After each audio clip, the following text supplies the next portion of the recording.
Hermanos de paz, tengan bendiciones del Señor. En la Sagrada Escritura vamos a encontrar con frecuencia diversos géneros literarios, maneras de expresarse que tenían los autores en diversas épocas de acuerdo a las circunstancias. En el Evangelio encontramos unas expresiones que se llaman bienaventuranzas, como también en el Antiguo Testamento.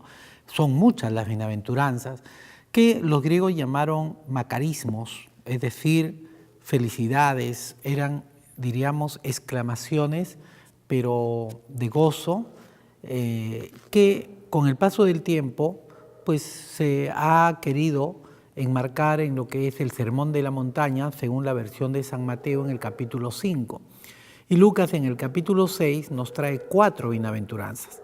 El mismo Señor Jesucristo en su predicación recurrió a ello, decía, dichosos aquellos que escuchan mi palabra y la ponen en práctica. Con el paso del tiempo, ya Santiago en su carta, Pedro, Pablo en la carta a los Romanos, habla de bienaventurados como aquellos que han logrado vencer en el combate de la fe. O sea, es decir, los que han resultado victoriosos al final de su vida, ¿no? Esos son los bienaventurados. Dentro de las bienaventuranzas, hoy quiero compartir contigo una de ellas que hace referencia a los sentimientos internos, las relaciones personales. Es una bienaventuranza que yo llamaría horizontal. Dice la Sagrada Escritura, felices los que tienen hambre y sed de justicia porque serán saciados. Bienaventurados, felices los que tienen hambre y sed de justicia. Entonces, ¿qué es la justicia? Jesucristo hablaba del reino y su justicia. Cuando vamos a Mateo, Mateo usa un término que las diversas Biblias no las han traducido de manera uniforme, ¿no? Varían en la traducción. Por ejemplo, hay un texto donde dice, no hagas tu justicia delante de los hombres para que los hombres te vean. Otro dicen, no hagas el bien delante de la gente para que te vea, ¿no? No hagas caridad delante de la gente, cuando tú des limosna, cuando ores, cuando ayunes. Entonces, uno de los textos, sobre todo la Biblia de Jerusalén, habla de el reino y su justicia. La justicia es una característica que va a expresar al ser. Cada ser expresa su justicia según su condición. Dios es justo. Y Dios, diríamos, es justo ¿en qué sentido? En que Él nos da lo que esperamos de Él porque Él es misericordia pura, Él es justo. Él puede perdonar, sí, Él te ama, sí, pero hagas lo que hagas, ¿te ama? Sí, pero es justo. Y su justicia va a llevar necesariamente un juicio. O sea, tú puedes decir, ¿pero por qué? Si Él es amor. Sí, pero es justo. Él es justo. Entonces, el hombre en la Escritura está presentado, de alguna manera propuesto, como alguien que quiere ser justo, que está en el camino. Los mismos libros que llamamos sapienciales, que buscaban que el judío sea un hombre justo. Mateo, cuando habla de San José, dice, ¿no? María estaba desposada con un varón justo, ¿no? ¿Y quién es un hombre justo entonces? En Israel, el hombre justo es el que cumple la ley, ¿no? El que da limosna, el que atiende al forastero, el que cuida de la viuda. Ese es el varón justo. Por eso que proverbios, eclesiásticos, salmos, etcétera, describen cómo lograríamos, cómo podríamos ser justos.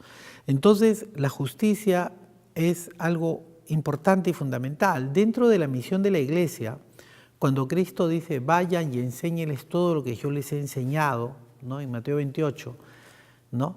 Dice, vayan por todo el mundo, enséñenles lo que yo les he enseñado. Algunos interpretan como diciendo, enseñen a ser justos, ¿no? Y entonces nosotros apelamos muchas veces a la justicia de Dios, pero confundiendo las cosas, como si ser justo consistiera en dar a cada uno o a todos por partes iguales. Eso no es ser justo. Puede ser que Dios le dé a uno más aparentemente que al otro. ¿Por qué digo aparentemente? Porque Dios conoce la vida interior de cada uno, conoce la intención del hombre. El hombre no conoce la intención del prójimo. Dios sí conoce, entonces Él sí tiene criterios verdaderos de justicia. Nosotros juzgamos según apariencias, según vemos. Dios juzga el corazón. ¿no? Entonces no hay comparación. Hoy día cuando dice hambre y sed de justicia, ese es el pueblo de Israel. Cuando dice hambre y sed de justicia quiere decir la iglesia. La iglesia debe consumar el reino y su justicia, ¿no? Entonces al terminar dice, serán saciados. ¿Cuándo seremos saciados? Definitivamente en la consumación del reino, cuando el reino llegue a plenitud. Pero el Señor habla de esta bienaventuranza, diríamos, en la idea de una justicia que viene de Dios, pero que necesita del hombre para hacerse realidad visible aquí en medio de los hombres. Cuando habla de sociedades justas, no solamente es aprenderse los códigos o normas, leyes y aplicarlas, sino que toda ley debe tener corazón, debe tener sentimientos. Por eso que Cristo hablaba de una ley fría, ¿no? Una ley que está en el aire, pero que le falta ese sentimiento, esa intención.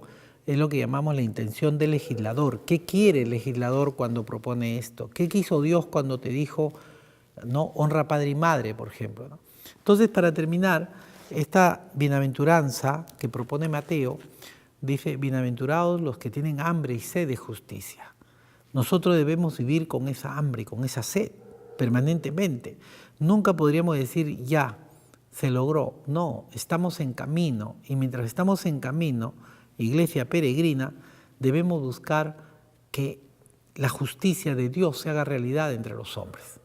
Vemos a veces que la justicia del hombre se va por un lado equivocado. Ya no es justicia auténtica, ya no viene de Dios. Toda justicia debe estar inspirada en Dios mismo, ¿no es cierto? O sea, ¿cómo juzga Dios? Nosotros deberíamos buscar los mismos criterios.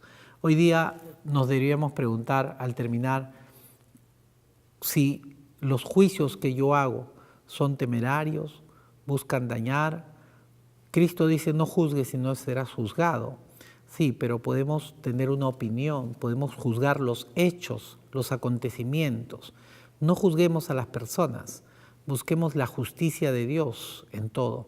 Podemos sentirnos defraudados, hasta decepcionados por cómo se imparte justicia en tal o cual lugar, ¿no? Entre los hombres, sí, pero quien no se equivoca en su justicia es el Señor. Por eso dice, busque el reino de Dios y su justicia, y lo demás vendrá por añadidura. Que el Señor nos bendiga, que el Señor misericordioso y justo se haga siempre presente en nuestras vidas. Que Dios te bendiga.